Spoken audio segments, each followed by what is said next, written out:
യേശുവേ നന്ദി, യേശുവേ സ്തോത്രം, യേശുവേ ആരാധന. ശുദ്ധീകരണത്തെക്കുറിച്ച് വെളിപ്പെടുത്തുന്ന ഒരു പഴയ നിയമ വേദഭാഗമാണ് സക്കറിയ പ്രവാചകന്റെ പുസ്തകം 13-ാം അധ്യായം 8-9 തിരുവചനങ്ങൾ. കർത്താവ് അരുളിച്ചെയ്യുന്നു, ദേശവാസികളിൽ 2/3 ഭാഗം നശിപ്പിക്കപ്പെടും, 1/3 ഭാഗം ശേഷിക്കും. ഈ 1/3 ഭാഗത്തെ വെള്ളി എന്ന പോലെ ഞാൻ അഗ്നിശുദ്ധി വരുത്തും, സ്വർണമെന്ന പോലെ മാറ്റ് പരിശോധിക്കും.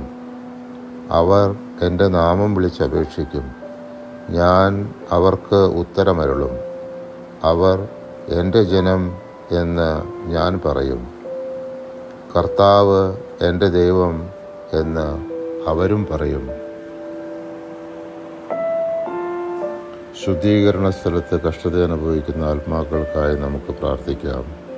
നിത്യപിതാവേ, അങ്ങയുടെ ദിവ്യസുതനായ ഈശോ മിശിഹായുടെ ഏറ്റവും വിലയേറിയ തിരുരക്തം ലോകമെങ്ങും ഇന്ന് അർപ്പിക്കപ്പെടുന്ന വിശുദ്ധ ബലികളോട് ചേർത്ത് ശുദ്ധീകരണ സ്ഥലത്തിലെ എല്ലാ വിശുദ്ധാത്മാക്കൾക്കായും എല്ലായിടത്തുമുള്ള പാപികൾക്കായും ആഗോള സഭയിലും എൻ്റെ ഭവനത്തിലും കുടുംബത്തിലുമുള്ള എല്ലാ പാപികൾക്കുമായി ഞാൻ സമർപ്പിക്കുന്നു.